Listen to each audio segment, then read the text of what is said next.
हरे कृष्ण। संत थानेदार ठाकुर साहब श्री राम सिंह जी भाटी की पुस्तक से आज का विषय है धैर्य। देखिए, धीरज ना हो तो बीमार आदमी अपनी जीवनदायिनी दवा को भी छोड़ बैठता है। ऐसे ही धैर्य बिना मंजिल छूट जाती है। समझदार आदमी को मुसीबत देखकर घबराना नहीं चाहिए, बल्कि मुसीबत को समझकर उसे दूर करने का तरीका ढूंढना चाहिए। ठाकुर साहब फरमाते थे, देख लो, इस रास्ते पर आना हो तो जिल्लत, इल्लत और किल्लत का सामना करना पड़ेगा। जिल्लत है अपमान, इल्लत है बीमारी और किल्लत है गरीबी। सामना करने का मतलब है मुसीबतों को झेलना। अब अगर धैर्य नहीं तो इनका सामना कैसे करोगे? बद्रीनाथ जाना हो तो पहले रेल, मोटर, पालकी की मदद से ऊपर पहुंचते हैं, लेकिन बाद में ऐसा रास्ता भी आता है जहां सिर्फ पांवों से पैदल चलना पड़ता है। ऐसे ही इस रास्ते में कुछ दूर तक विद्या, तर्क, मन, बुद्धि आदि काम देते हैं। बाद में धैर्य और विश्वास ही दो पांव हैं जो मंजिल तक पहुंचा सकते हैं। इस कूचे में पांव रखने वाले को धैर्य बहुत जरूरी है। भगवान के भक्तों पर आई मुसीबतों के धर्म ग्रंथों में सैकड़ों किस्से मिलते हैं। दृष्टांत है, एक महात्मा घूमते हुए किसी फकीर की कुटिया पर जा पहुंचे।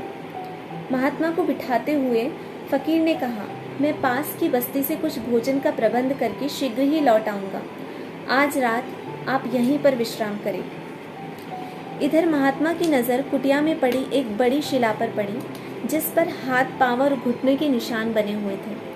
पास ही बैठे मुरीद से पूछने पर पता लगा कि वे फकीर इस शिला पर नमाज पढ़ते हैं। यह सुनकर महात्मा विचार करने लगे,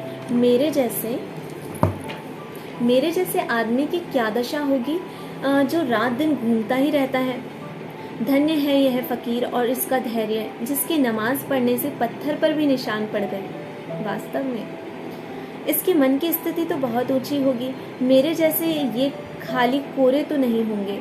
महात्मा इसी उधेड़ बुन में थे कि आकाशवाणी सुनाई दी, ए महात्मा, विचार न कर, अभी इस फकीर की एक भी नमाज कबूल नहीं हुई। यह सुन महात्मा अचंभे में पड़ गए। इतने में फकीर भी लौट आया। महात्मा से पूछा, किस विचार में पड़ गए? महात्मा पूरी बात सुना भी ना पाए कि फकीर वज्द में आ गए, प्रेमावेश में आ गए। और ऐसी ही अवस्था महात्मा की भी हो गई।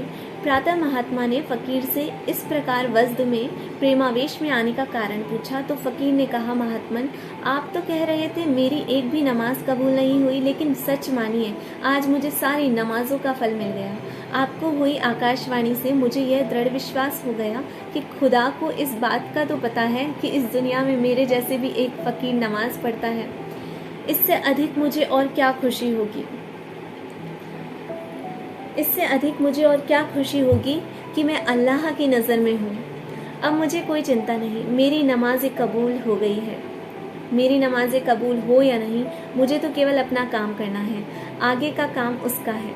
ठाकुर साहब फरमाते थे, थोड़ी मेहनत से जल्दी और ज़्यादा फ़ायदा चाहने वाला धैर्य खो बैठता है। जिंदगी जिंदा दिली का नाम है, मुर्दा दिल क्या खाक जिएंगे। मन में धैर्य रखो और विश्वास के साथ हर वक्त उसकी याद में रहो। जय श्री राधे कृष्ण।